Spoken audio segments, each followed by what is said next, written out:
안녕하세요. 경제세미나 박종훈 기자입니다.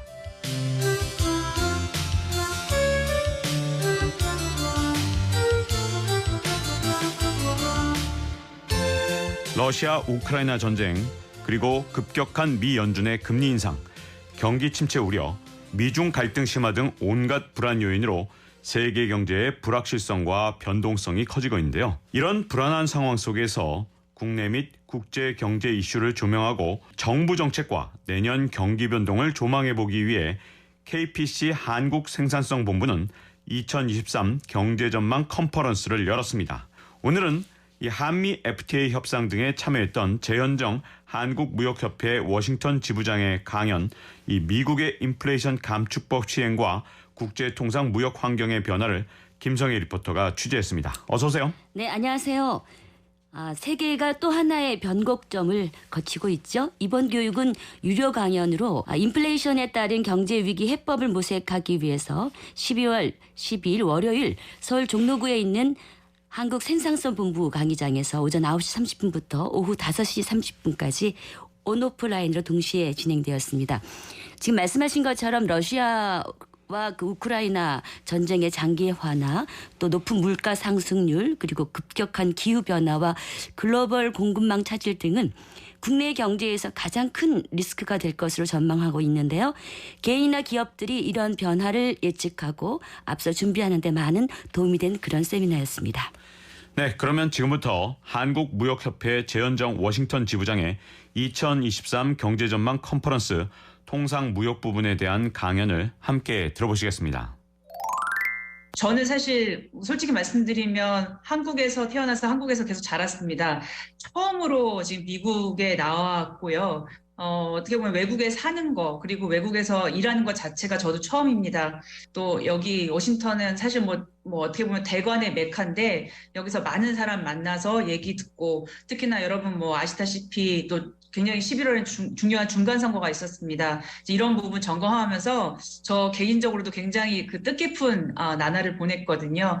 오늘 발표하는 내용을 제가 지금까지 굉장히 뭐 짧지만 특히나 미국에서 오래 생활하신 분들 앞에서 제가 초짜임에도 불구하고 그럼에도 불구하고 제가 느낀 점을 좀 많이 담아서 설명드리도록 하겠습니다. 워싱턴에 와보신 분들은 아시겠지만 상징적인 건물들이 있죠. 당연히 백악관이 있고, 그 다음에 백악관 우측으로 또 이제 의회가 굉장히 중요합니다. 여러분, 뭐 어느 나라 비슷한 경우지만 미국은 특히나 이제 상권 분립이 되어 있고, 행정부와 의회의 상징이라고 할 수 있는 건물이 딱 버티고 있기 때문에 워싱턴 오시면 이제 이 두 건물부터 보시게 되거든요. 특히나 트럼프 대통령 시절에는 굉장히 의회를 바이패스하고 의회를 그냥 거치지 않고 행정부의 행정명령이나 어떻게 보면 그 대통령의 좀 그 독단적인 판단이 많이 있었다면, 지금 바이든 행정부는 초반부터 의회와 협력하겠다고 했고, 사실 모든 어떻게 보면 정책을 의회 입법을 통해서 하려는 노력을 보여왔습니다. 뭐 그 결실이 올해 좀 맺어졌었고요. 이 부분은 제가 또 차차 설명드리도록 하겠습니다. 시작을 하면서 제가 처음으로 이제 외국 생활, 특히나 어떻게 보면은 세계 정치와 그리고 경제의 중심이라고 할 수 있는 미국 워싱턴 수도에서 일을 하면서 좀 느낀 건데, 저도 사실 한국 안에 있으면서 굉장히 좀 단시한적이거나 좀 굉장히 좁은 시각을 가지고 있었다는 게 여기 와서 비로소 좀 느꼈던 것 같습니다.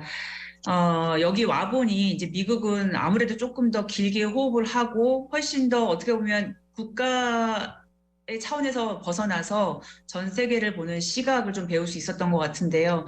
지금 현재 어떻게 보면 미국의 화두가 딱 두 단어로 좀 얘기할 수 있을 것 같습니다. 이제 한국말로 제가 경쟁과 협력의 공존이라고 지금 첫 페이지를 썼는데요. 사실 지금 미국은 중국과의 경쟁이 지금 본격화됐고, 그럼에도 불구하고 경쟁만 할 수 없는 게 분명히 협력의 의제가 또 있습니다.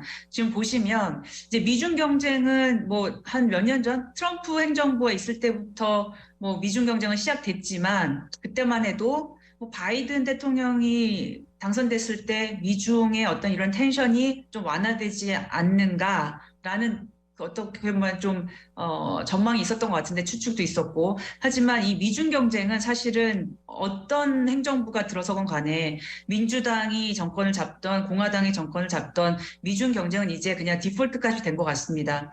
요거는 저희가 아주 주어진 그냥 환경으로 봐야 될 것 같고요. 이제 그 미국은 중국과 경쟁한다라는 거를 서슴지 않게 어디서나 이제 말로 표현을 하는 시대가 된 것 같습니다.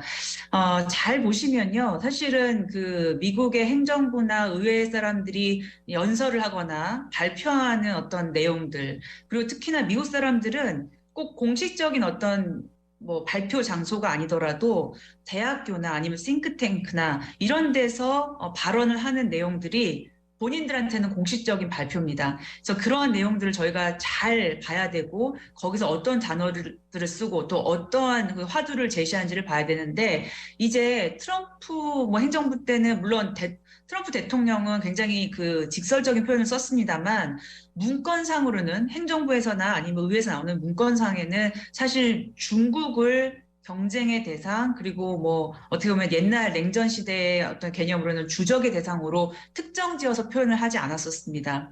사실 차이나라는 단어 자체를 쓴다기보다는 그냥 non-market economy, 비시장 경제 이런 식으로 중국을 좀 암시했다면 이제는 정말 본격적으로 중국을 경쟁의 상대로 표현을 하고 있고요.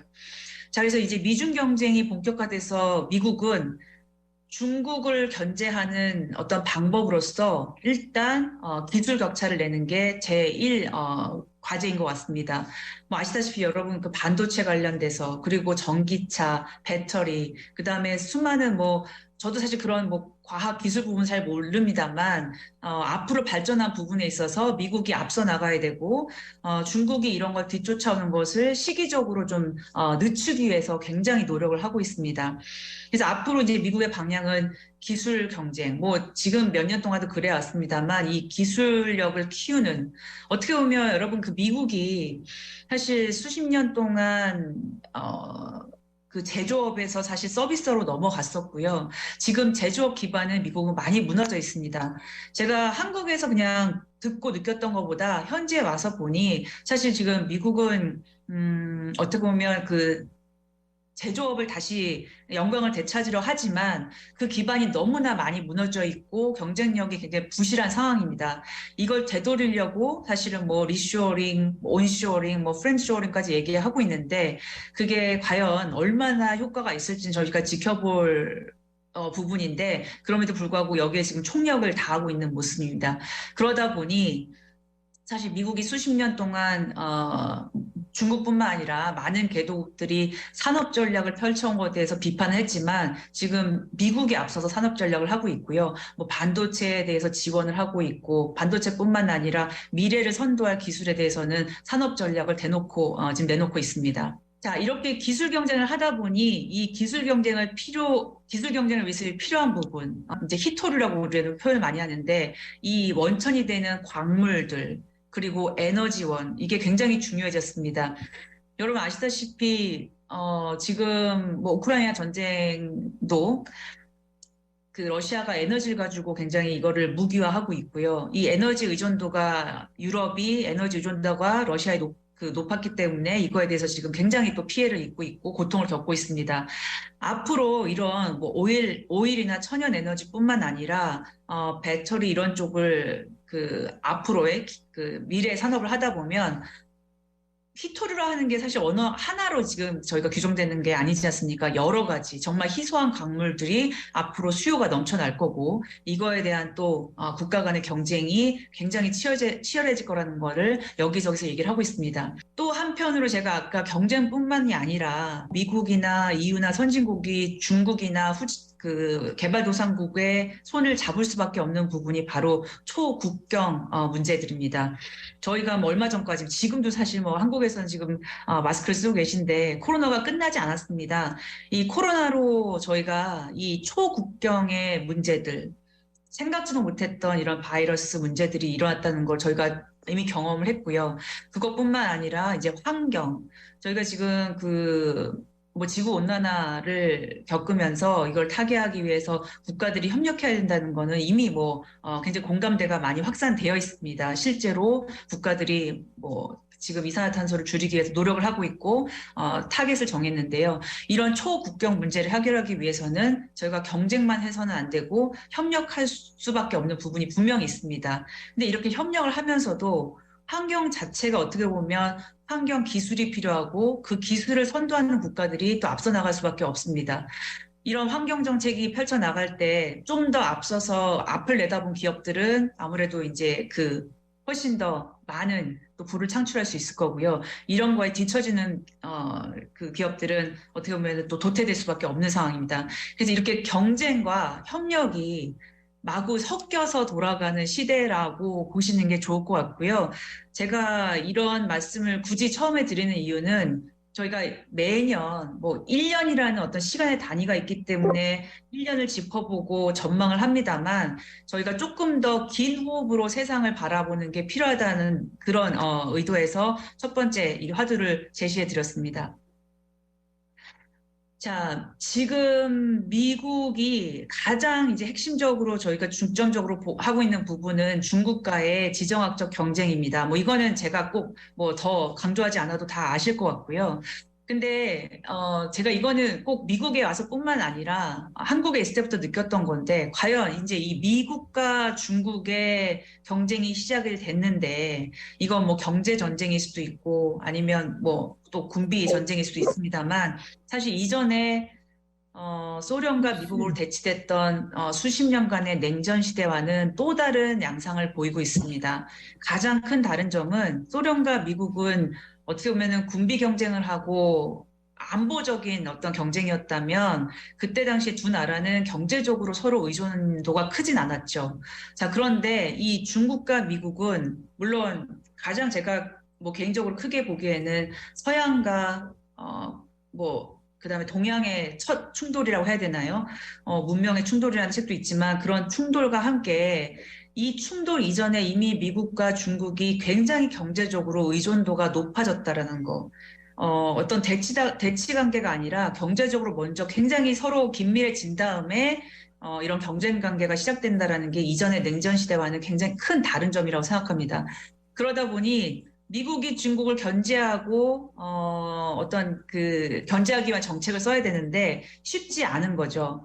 지금 몇 년 동안 여러분 디커플링 이런 얘기 많이 했는데 중국에서부터 완전히 경제적으로 나오자니 미국한테도 힘든 일입니다. 미국 기업들도 중국에 많이 진출해 있고요. 금융적으로도 많이 엮여 있고, 사실 말이 디커플링이지 중국과 디커플링이 정말 딜레마라고 할 수 있는데 그러다 보니 지금의 이 형국이 뭔가를 어떻게 보면 만들어가는 시기고 옛날과는 다른 정말 냉전과는 다른 이 중국을 어떻게 할 것인가. 경제적으로 의존도를 완전히 바로 이렇게 한순간에 차단할 수는 없으면서도 점점점 커가는 특히나 미국의 국가 안보에 위협을 주는 중국을 어떻게 견제할 것이냐를 계속 고민하고 있는 시기인 것 같습니다. 저는 지금 미국의 어떤 행정부나 의회가 정답을 갖고 있다고는 생각하지 않거든요. 그리고 제가 개인적으로도 사실 어떻게 보면 이 시기를 물론 냉전이라는 것도 냉전을 겪으면서 그 용어가 이후에 만들어졌겠지만 지금 이 미국과 중국의 대치 경쟁 상황을 한 10년 후 빠르면 한 5, 6년 후에는 이 시기를 정의하는 분이 있을 거라는 생각이 듭니다. 새로운 용어가 탄생하겠죠. 근데 지금은 그런 정의 없이 우리는 이 변화의 시기에 있고, 자, 이런 부분을 최근에 제이크 설리반이라는 국가안보보좌관, 아마 이 미국에서 가장 지금 미국 행정부에서 이름이 알려지고 아마 얼굴이 많이 등장을 했었을 텐데요. 여러분도 아마 뉴스에서 많이 보셨을 겁니다. 그 백악관에서 지금 국가안보를 책임지고 있는 제이크 설리반이 최근에 어떤 그 학교에서 말했던 부분인데 굉장히 저는 인상 깊어서 좀 소개를 드리고 싶습니다. 지금 현재 세계가 또 하나의 변곡점을 지금 거치고 있다라고 표현을 했거든요. 저는 이 말에 굉장히 공감이 됐었고 이게 어떤 방향으로 갈지 정답을 알 수는 없습니다만 지금 분명히 이 냉전 그리고 포스트 콜드 워를 떠나서 또 새로운 시대가 되고 있는데 이거 지금 혼란스러운 시기고 계속 변화하고 있는 시기다. 단 하나 정확한 거는 중국과의 경쟁은 이제 본격화됐다. 그리고 지금 중간에 보시면 이 중국과의 경쟁에 대한 정의 이런 것들은 앞으로 이제 나타날 것이다 이렇게 표현을 했는데 미국의 어떤 가장 안보의 핵심 인물도 이렇게 표현하듯이 현재는 굉장히 변화하는 시기고 그렇기 때문에 지정학적인 문제뿐만 아니라 이 지정학적인 그 환경 속에서 지금 경제 활동을 하고 있는 기업들은 불확실성 속에서 앞으로 정말 좀 수년 동안 계속 지속되는 불확실성 속에서 살아갈 수밖에 없다라는 생각이 들었습니다. 자, 계속 제가 미국의 딜레마라는 말씀을 드리는데 디커플링 과연 가능할 것인가? 뭐 지금 2000년 초반에 미중 1단계 무역 협정 이제는 거의 뭐 잊혀졌죠. 이제 뭐 아마 기억하시는 분들 별로 없으실 것 같습니다. 그 당시에는 이게 굉장히 센세이션했는데 이 무역 협정이 발효됐을 때 미국의 대중국 수출 수입이 크게 줄어든 적이 있었죠. 특히나 이제 미국의 대중국 수입이 큰 폭으로 감소를 했었는데요. 계속 다시 회복돼서 지금은 점점 더 증가를 해왔습니다. 제가 작년에도 똑같은 말씀 드렸을 거예요. 미국뿐만 아니라 뭐 EU나 선진국들이 중국과 디커플링을 해야 된다라는 말을 하지만 너무나 이미 경제가 많이 중국에 의존을 하고 있기 때문에 쉽사리 이 무역을 감소시키는 어려운 상황인 것 같습니다. 특히나 지금 제가 아마 통계가 11월, 12월, 뭐 10월, 11월, 12월은 아직은 통계가 안 났기 때문에 그 전만 보여드려도 증가를 하고 있는데 아마 연말은 더 많이 늘어났을 거예요. 제가 여기 와서 보니까 제가 뭐 미국 생활을 처음이라고 말씀드렸는데 특히나 이제 미국은 하반기에 쉬는 날이 많습니다. 물론 뭐 중간중간 휴가를 많이 씁니다만 특히나 이제 저 비극적인 사건이 일어나서 좀 말로 표현하는 것조차도 좀 그렇지만 할로윈을 시작으로 미국은 할로윈 다음에 조금 있으면 바로 생스기빙 데이가 있습니다. 생스기빙 데이라는 건 이제 한국의 추석과 같은 건데 어떻게 보면은 한국과 다른 건 한국은 그냥 추석이라는 게 뭐 가족들이 만나고 맛있는 거 먹고 조상한테 감사하고 이런 게 끝이라면 미국은 이 시기에 굉장히 많은 소비가 일어납니다. 뭐 블랙 프라이데이 들으셨을 거고요. 그때 이제 생스기빙 데이를 기해서 상당히 미국의 소비자들이 연말에 몰아서 소비를 많이 하게 되고요. 그리고 그때 뭐 선물도 많이 사고 그다음 그게 바로 생스기빙 데이가 끝나면 이제 크리스마스 모드로 들어갑니다. 저도 이제 땡스기빙 데이 때 조금 휴식을 취하고 돌아왔더니 온 정말 그 거리와 건물마다 그리고 집집마다 크리스마스 장식이 바로 돼 있더라고요. 제가 여기 와서 정말 느낀 건데 크리스마스 장식만 그 시장만 잘 뚫어도 비즈니스 잘 되겠다는 생각이 할 정도로 굉장히 큰 시장입니다. 이제 뭐 그것뿐만 아니라 이제 많은 이제 그 가족들 간에 아니면 뭐 그 지인들 간에 선물을 많이 사게 되는데 자, 제가 굳이 이런 말씀을 드리는 게 이러한 시기에 미국 시장에 풀려 있는 물건들이 전부 다 아직도 메이드 인 차이나입니다. 크리스마스 트리를 꾸미는 각각의 장식품들, 심지어 크리스마스 트리, 이 모든 미국인들이 연말에 소비를 하는 물품이 중국산이 아니면 굉장히 비용이 증가하겠죠. 자, 그런 걸 보면서, 자, 미국이 과연 이 중국에 대해서, 어떤 이런 무역 의존을 쉽게 빠져나가기 정말 어렵겠다라는 생각을 했고요. 단지 지금 미국이 중국과 디커플링을 하려는 거는 크리스마스 트리의 장식이 미국의 국가 안보를 위협하진 않습니다. 자, 미국이 타겟하고 있는 건 중국에 의존하는 그 분야 중에 앞으로뿐만 아니라 지금 현재도 미국의 국가 안보에 위협을 주는 것들, 대표적인 거 반도체, 그것뿐만 아니라 군사 기술에 쓰일 수 있는 모든 어떤 기술적인 거, 하이테크, 이런 부분을 차단을 하겠다라는 거지, 본인들이 쓰고 있는 일상용품들, 이런 것들까지도 만약에 중국과 차단했을 경우에는, 지금도 인플레가 뭐 8%, 9%까지 찍었고, 계속 지금 고공행진하고 있는데, 이게 더 심화될 겁니다. 그래서 아마 이 부분에 분명히 이제 그 이중적인 잣대가 될 거고요. 지금 기업을 하시는 분들이라면 미국과 중국과의 관계에서 미국이 생각하는 국가 안보의 위협이라는 게 무엇인지, 항상 저희가 또 전략물자 생각할 때 이중 용도를 생각을 하는데 이게 그냥 우리가 생각하기에는 일반 어떤 물품이라 생각했는데 한 다른 쪽으로는 군사 쪽에 쓰일 수 있다면 분명히 그 미국이 주시를 할 거고요. 중국으로부터의 어떤 그런 물품에 대한 의존도는 계속 줄여 나갈 겁니다. 그런 부분 꼭 한번 살펴보시기를 바라고요. 앞으로 어떤 추이를 보일지는 좀 함께 봐 나갔으면 좋겠습니다. 제가 여기 미국에 와서 가장 많이 들었던 말이 공급망인 것 같은데요. 서플라이 체인. 지금 뭐 한국에서뿐만 아니라 전 세계적으로 공급망은 미중이 서로 이제 그 경쟁을 하게 된 것도 하나의 축이었고, 그다음에 코로나 때문에 실질적으로 공장이 돌아가지 않고 또 중국으로부터 물품이 오지 못하면서 저희가 공급망 교란을 많이 겪었죠. 지금도 계속되고 있고요. 제가 지금 미국에서 뭘 이제 뭔가를 하려고 할 때 뭐 공사가 됐건 아니면 뭐가 됐건 간에 이게 다 굉장히 늦어지면 다 모두가 공급망 교란이라고 얘기를 하더라고요. 이제 그 정도로 사실은 한국 같은 경우는 저희가 제조업이 살아있고 웬만한 모든 거를 다 국내에서 만들 수 있기 때문에 저는 코로나로 인한 공급망 교란에서 빨리 빠져나올 수 있었다고 생각합니다.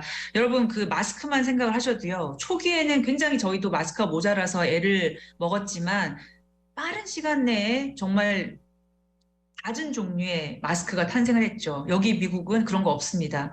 여러분 그 코로나 기간에 미국이나 유럽에 여행을 다녀셨던 분들은 아실 거예요. 그냥 그 잘 가려지지도 않는 그냥 의료용 마스크 그런 거 종류 하나밖에 없었습니다. 지금은 조금 늘어났습니다만 한국처럼 정말 진짜 딱 차단하는 그런 고급 그런 마스크들은 여기서 찾아보기 힘들거든요. 그 정도로 미국은 어떻게 보면은 중국을 비롯한 외부의 공급망을 많이 의존했기 때문에 한국이 느끼는 것보다 훨씬 더 공급망 교란에 의해서 어려움을 겪었던 게 현실이었습니다. 자, 그래서 미국의 이제 바이든 대통령이 취임하자마자 나왔던 그 보고서가 사실 그 4대 핵심 품목 공급망이었고요. 이걸 작년에 제가 이 자리에서 소개를 해드렸습니다. 이 4대 핵심 품목, 미국이 만드는 보고서가 그냥 만들진 않겠죠. 왜 하필이면 4개를 뽑았을까? 많은 품목 중에 굉장히 많은 함의가 들어있습니다. 반도체, 배터리, 핵심광물, 의약품. 제가 앞부터 계속 말씀드렸던 품목들이고요. 이거는 미국의 국가안보와 직결된 품목들입니다. 반도체는 제가 다시 말씀 안 드려도 아실 것 같고요. 배터리는 국가 안보 차원보다는 사실은 어떻게 보면 미국의 가장 큰 자존심이 할 수 있는 자동차 산업의 미래가 달려 있습니다. 어떻게 보면 미국의 이제 빅3라고 표현을 하는데 이 자동차 산업이 기존의 어떤 내연기관차로서는 미국이 많이 경쟁력을 잃었었죠. 자, 근데 이렇게 새롭게 패러다임이 변할 때 다시 빅3가 앞으로 주도하겠다는 어떤 의지를 보이고 있는 거고요. 그렇게 가기 위해서는 핵심적인 부품이 바로 배터리였습니다. 그리고 이 배터리를 만들기 위해서 또 핵심적인 거는 광물이었고요. 그리고 의약품은 코비드를 겪으면서 강조를 안 할 수가 없는 부분이고요. 특히 이제 그냥 일반 의약품도 중요하지만 지금 미국이 계속 강조하고 있는 부분은 이제 바이오테크, 바이오 매니팩처링, 조금 미래지향적인 어떤 그런 의료 산업이나 보건 산업에 중점을 두고 있습니다. 제가 이 공급망 보고서가 나왔을 때만 해도 이 보고서의 진위가 당시에 이제 반도체 산업을 미국에서 다시 육성하기 위해서 의회에 이제 펀딩을 요구를 하는 거였거든요. 이미 반도체 산업을 지원하기 위한 지원법은 통과를 돼 있었고, 단지 그걸 실제로 돈을 책정해서 하는 펀딩을 주는 그런 법이 통과를 했어야 됐습니다. 그 당시에는 그걸 강조하기 위해서 이 공급망 보고서를 썼다고 이제 저도 그렇게 생각을 했었는데, 아시다시피 올해 미국에서 가장 중요하게 입법을 했던 것이 바로 CHIPS Act라는 거, 반도체 지원법과 그리고 배터리가 들어가 있는 인플레이션 리덕션 액트입니다. 우리나라 이제 인플레이션 감축 법안인데, 그리고 나서 또 그 바이오테크 관련돼서는 법안이 아니라 행정명령이 나오기도 했습니다. 그러니까 이게 공급망 보고서는 초반에 나왔고, 그거를 토대로 우리는 이걸 정말 중요히 여기니 이것을 입법을 통해서 확실히 하겠다라는 의지를 보여준 거고요. 이게 바로 이제 결정체로 칩스 액트와 IRA가 탄생을 하게 된 겁니다. 이 부분 조금 더 제가 자세히 설명드리겠습니다. 반도체 지원법 같은 경우는 사실 뭐 그 반도체를 제조하는 기업들이 아주 다양하기보다는 이제 소수 대기업에 지금 집중돼 있기 때문에 이 반도체 지원법과 달리 IRA 같은 경우는 아마 우리나라 국민 초등학생도 아마 알고 있을 것 같다는 생각이 드는데 IRA는 어떻게 보면 미국보다도 훨씬 더 한국에서 뜨거웠던 것 같습니다. 이 부분을 조금 제가 이 국내에서는 좀 오해가 있었던 것 같아서 이 자리를 빌어서 좀 설명을 좀 자세하게 해드리겠습니다.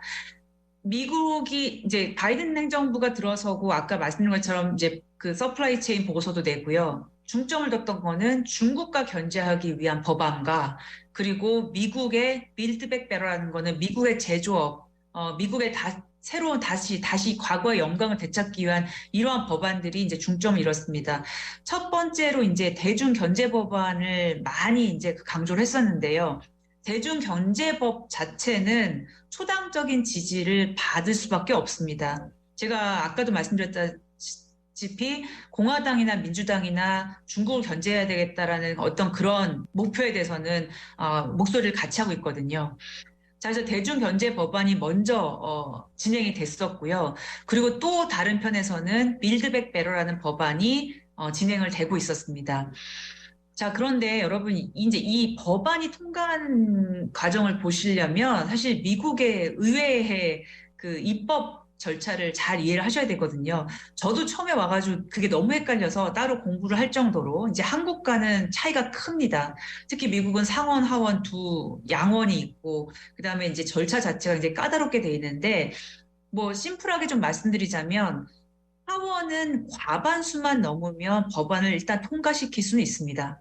뭐 이거는 뭐 한국이나 다른 나라도 비슷하겠습니다만 그래서 하원은 민주당이 다수당을 차지했기 때문에 보시다시피 지금 대중경제법안도 하원에서 먼저 통과를 했었습니다. 자, 그런데 대중경제법안은 상원이 조금 더 다른 생각을 갖고 있었거든요. 그래서 상원과 하원이 다른 법안을 가지고 있었기 때문에 이거를 조율해야 되는 게 가장 큰 숙제였습니다. 자, 밑에 빌드백 베러 법안은 더 나은 재건 법안은 마찬가지로 하원에서 먼저 통과했습니다. 뭐 하원이 어쨌든 민주당이 다수당이기 때문에 먼저 통과를 시킬 수 있었는데 상원의 경우는 그냥 과반수만으로 법안을 통과시킬 수 없는 아주 미국의 독특한 제도가 있습니다. 필리버스터라고 아마 들어보셨을 거예요. 미국 상원 한 명 한 명은 개개인이 굉장히 큰 파워를 가지고 있습니다. 법안이 마음에 들지 않아서 상원 한 명이 플로어에 가서 계속 방해, 의사진행 발언을 하면 법안을 막을 수 있는 그런 강력한 그 힘이 있거든요. 그래서 이러한 한 명의 상원의원을 제지하기 위해서는 상원 안에 100표 중에 60표가 필요합니다. 그래서 좀 쉽게 설명드리자면 상원은 기본적으로 법안을 통과하려면 60표가 필요합니다. 근데 민주당이 60표를 차지하고 있지 않습니다. 지금 상원은 완전히 반쪼가리가 나와 있거든요. 자, 그러다 보니 이 모든 두 가지 법안이 다 상원에서 통과하는 게 쉽지 않았습니다. 자, 그랬을 때 대중경제법안은 워낙 양당의 지지를 받아서 사실 그 공화당과 민주당이 이 법안 자체는 좀 통과를 시켰으면 좋겠다고 얘기를 했고요. 하지만 이 대중경제 법안이 너무 상원과 하원의 차이가 있었기 때문에 자, 그러면 다른 거 다 놔두고 가장 중요한 반도체 지원법만 빼서 통과를 하자라는데 합의가 됐습니다. 그래서 굉장히 법안의 패키지가 컸었는데요. 결국은 반도체, 가장 핵심적인 반도체 산업을 법안만 통과를 시켰습니다.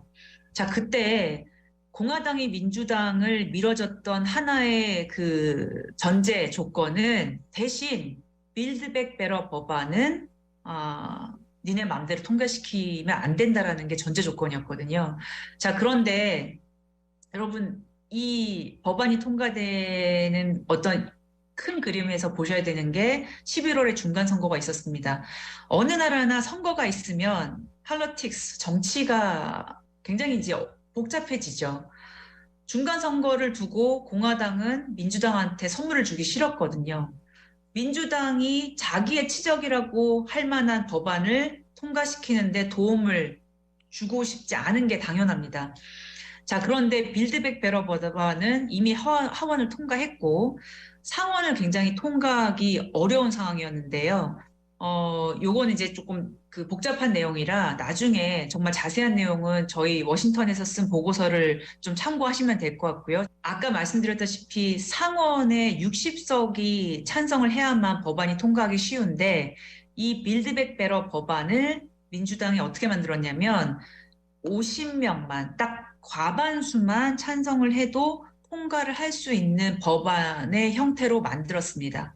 그렇게 만들어 놓고 결국은 완전히 반이 나눠져 있지만 부통령이 캐스팅 보트를 던지면 통과할 수 있는 그런 상황에서 조 맨친이라는 웨스트버지니아 상원의원이랑 그 다음에 척 슈머 민주당의 이제 수뇌부였죠. 리더였던 척 슈머가 둘이서 얘기하고 있는 장면인데 마지막까지 이 빌드백 베러를 반대했던 조 맨친 상원의원과 정말 비하인드 커튼에서 둘이 협상을 해서 자, 이 빌드백 베러 법안을 인플레이션 리덕션 액트라는 이름으로 바꿔서 그리고 내용을 좀 더 수정해서 자, 이거를 이제 통과시키자라고 정말 둘이서만 아주 비밀리에 얘기를 했었습니다. 2022년 8월 7일, 8월 12일 아주 그 짧은 기간 안에 상하원을 통과를 했는데요.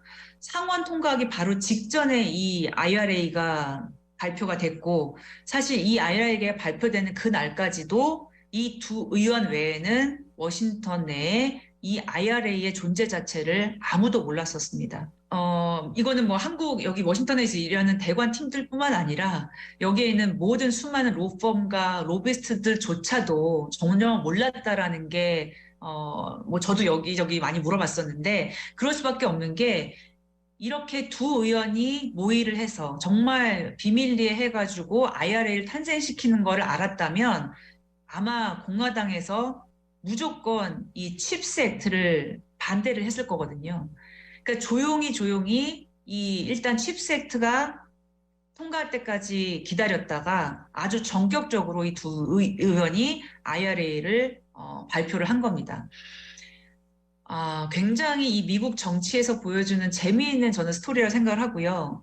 이거는 미국의 어떤 의회 정치 그리고 의회 입법 과정을 제대로 이해하지 못하면 왜 이런 일이 일어났는지를 사실을 알기가 힘듭니다.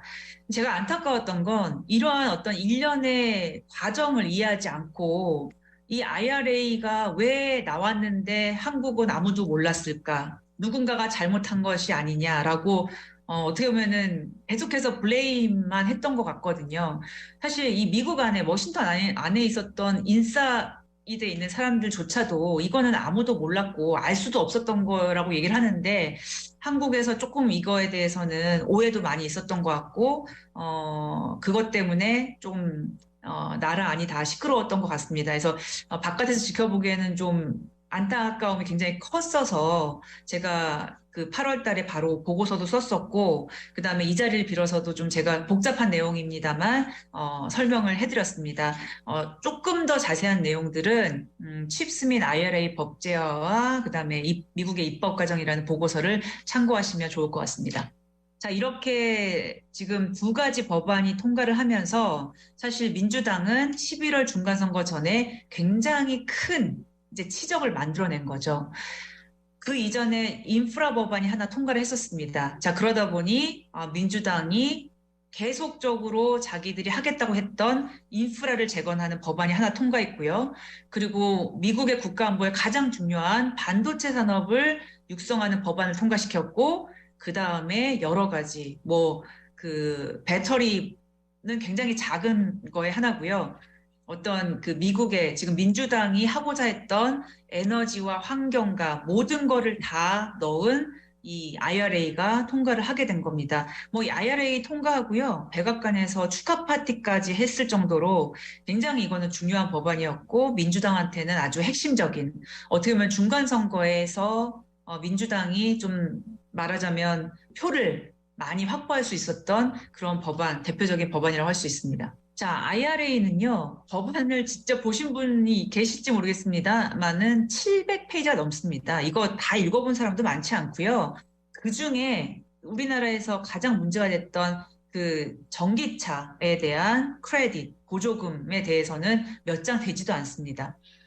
이 부분을 조금 설명을 드리면, 미국이 아까 말씀드렸다시피 빅3가 전기차로 전환되는 이 패러다임 시프트에서 자기들이 좀 선도하겠다라는 의지를 분명히 불태우고 있고요.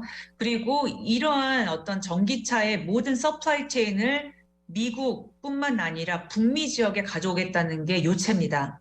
자, 그래서 북미 지역에서 최종 조립한 EV, 전기차에 대해서만 기존에 주던 크레딧을 계속 주겠다라는 거고요. 내년 초부터는 자, 이거에 플러스로 핵심 광물, 이 배터리에 쓰이는 핵심 광물이 미국 또는 미국이 FTA를 체결한 국가에서 채굴 또는 가공되어야 된다라는 요건이 또 따라 붙습니다. 이 요건을 만약에 충족하면 전기차를 살 때 $3,750의 크레딧을 받을 수 있고요. 그 다음에 또는 배터리 부품이 북미에서 제조 또는 조립될 경우 이거에 대해서는 또다시 3,750의 크레딧을 받을 수 있습니다. 총 7,500인데요. 이게 뭐 언론에서 얼마나 자세하게 나왔는지는 모르겠습니다만 이 요건이 그냥 단순하게 말씀드린 거고요. 이 외에도 여러 가지 요건이 붙습니다.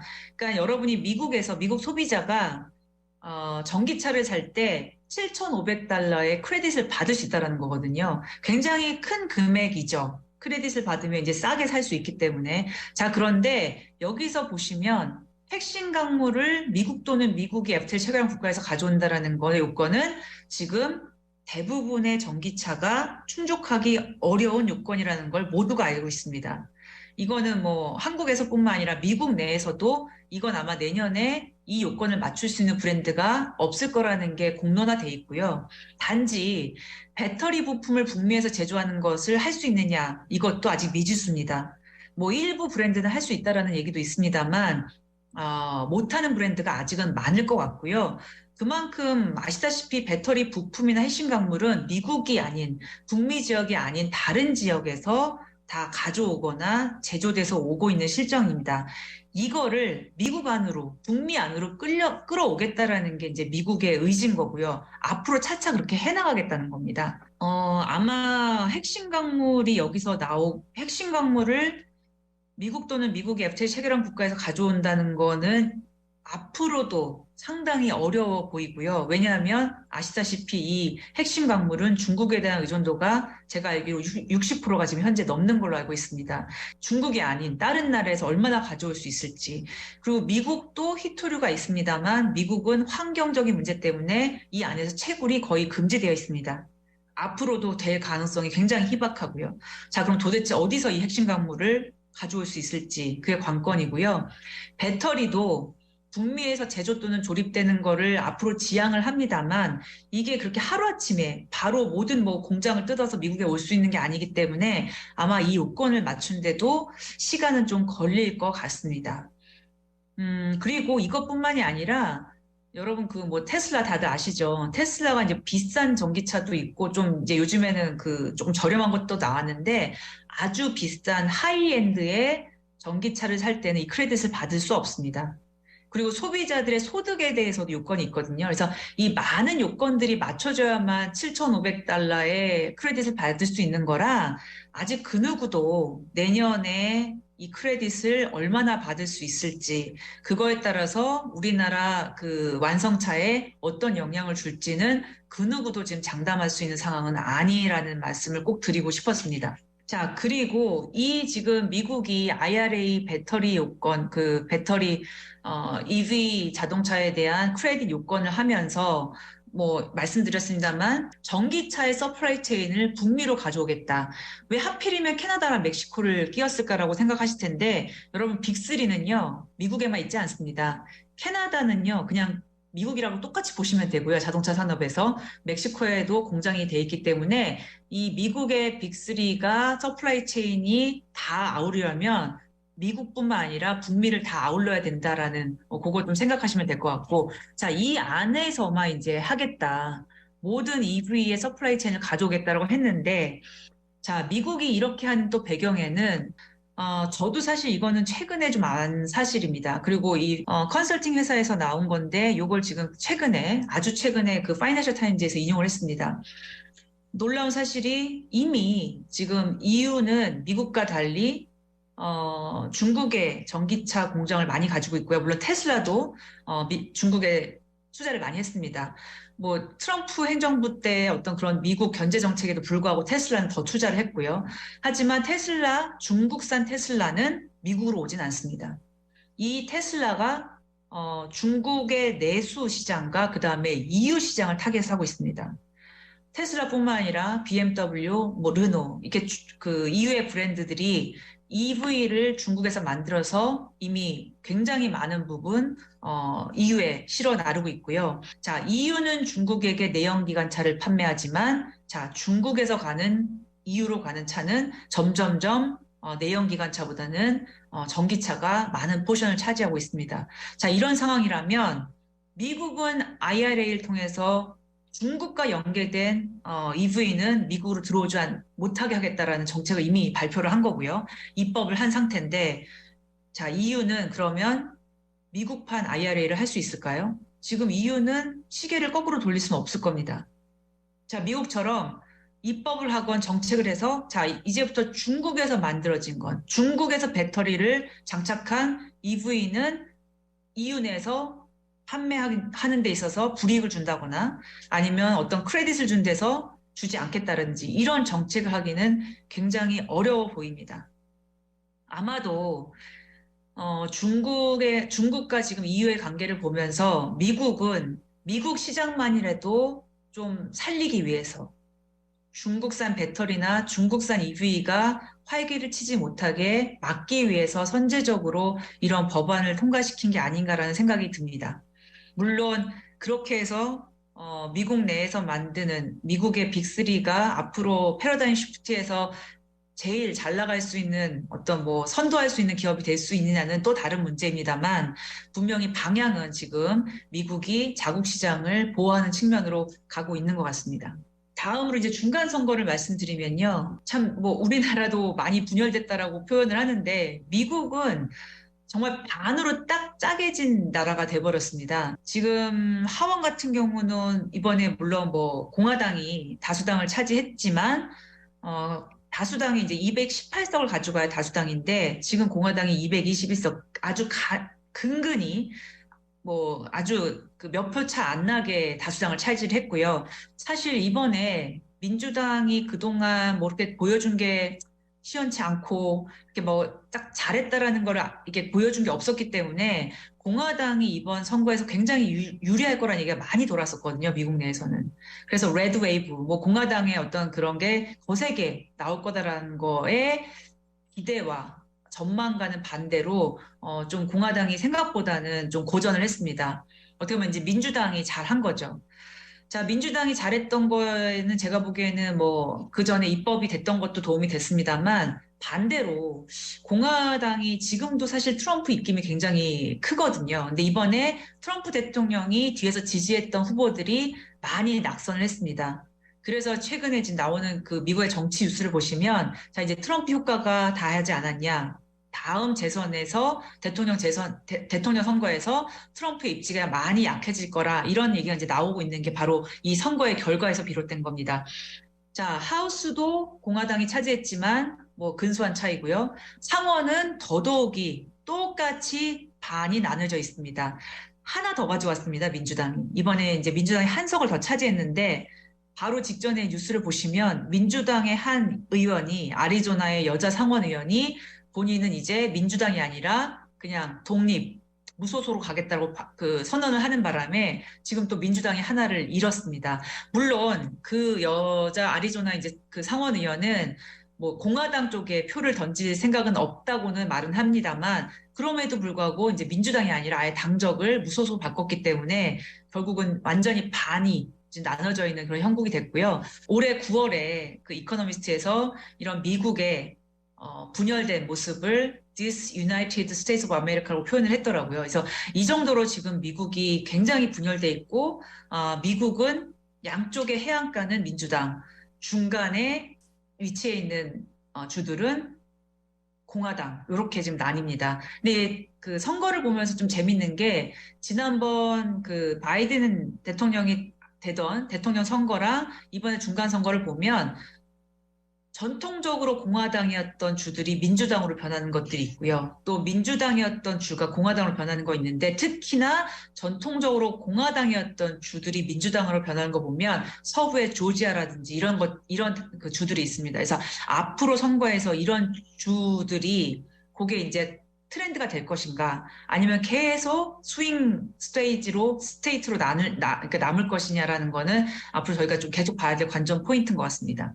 자, 그래서 이렇게 지금 분열화된 이 미국 앞으로 이제 그 바이든 행정부가 2년 정도 남았는데 어떻게 전망하느냐? 저도 뭐 이거 제가 개인적인 어떤 견해라기보다는 여기에 있는 많은 사람들을 통해서 얘기를 듣고 좀 정리를 해보니 하원을 공화당이 차지한 것만으로는 입법이 굉장히 어렵습니다. 아까 계속 말씀드립니다만 상원은 다수를 차지한 것만으로 입법이 쉽지 않기 때문에 아마 앞으로 2년 동안은 좀 의미 있는 입법 활동은 쉽지 않을 걸로 보입니다.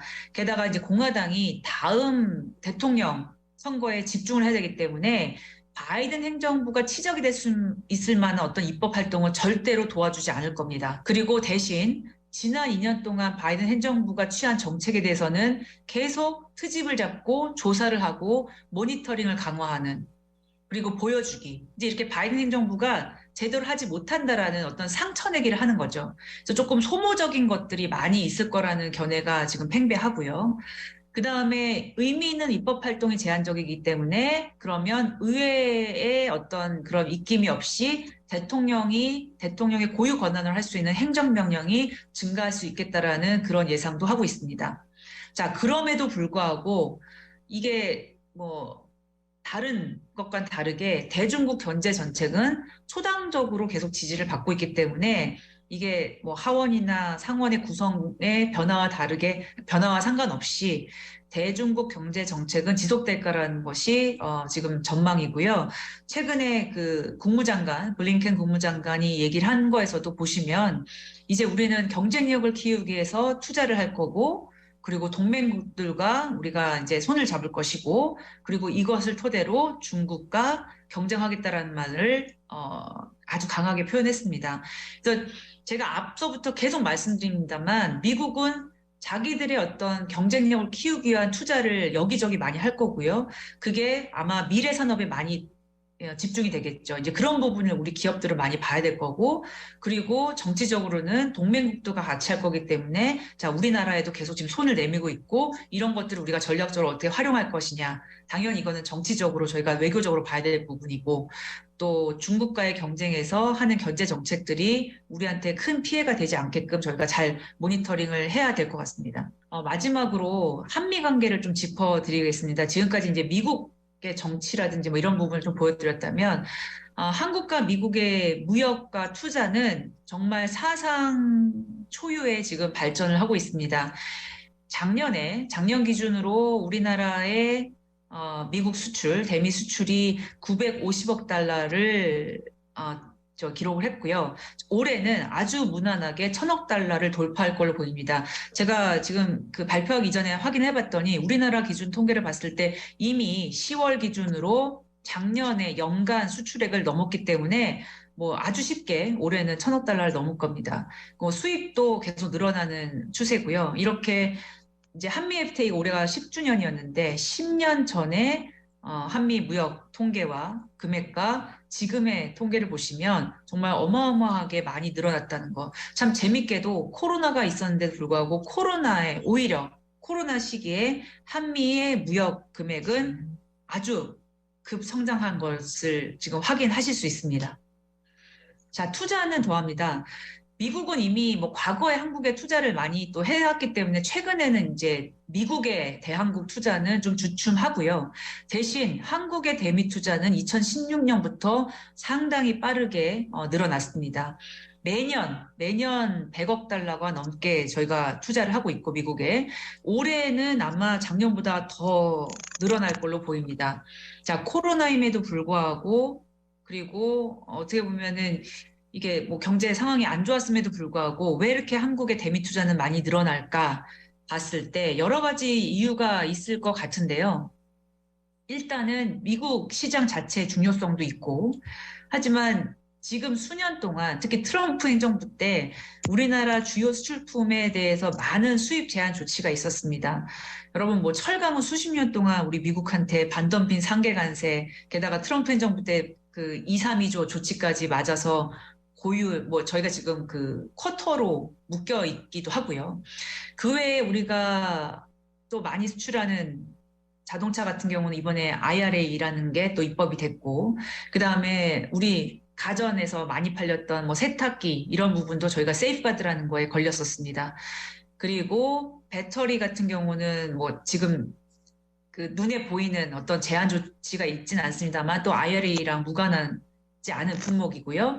그리고 반도체는 또 수출 통제 때문에 저희가 미국에 수출하는 것 자체가 문제가 아닙니다만 또 중국과의 관계에서 계속 저희가 눈치를 봐야 되고 그리고 태양광도 저희가 미국으로부터 세이프가드를 맞았고 그러다 보니 지난 한 5, 6년 동안 뭐 길게는 10년 동안 차라리 미국에 투자를 해서 진출을 하는 게 이러한 조치들을 피할 수 있고 오히려 이번 기회에 미국에 직접 진출해서 제대로 여기서 붙어보겠다라는 어떤 그런 결단을 많이 하셨던 것 같습니다. 아까 굳이 제가 미국에 대한 수출이 우리가 1,000억 달러를 이제 찍을 거다. 굉장히 무역이 많이 늘어나고 있다라는 거는 뭐 좋은 일이기도 합니다만 무역이 늘어나면 항상 견제에 어떤 그런 눈초리가 있을 수밖에 없습니다. 미국의 국내 산업은 아마 우리나라가 또 수출을 많이 하면 분명히 그거에 대해서 수입에 대한 장벽을 쳐달라고 자국 정부한테 요청할 수 있기 때문에 그러한 가능성도 꼭 대비를 하셔야 될 것 같아서 굳이 제가 좀 강조해서 말씀드렸습니다. 네, 지금까지 한국무역협회 재현정 워싱턴 지부장의 2023 경제전망 컨퍼런스 통상 무역 부분에 대한 강연을 함께 들어봤습니다. 네, 김성희 리포터 수고 많으셨습니다. 고맙습니다. 오늘 경제 세미나는 여기까지입니다. 끝까지 함께해 주신 여러분 대단히 고맙습니다.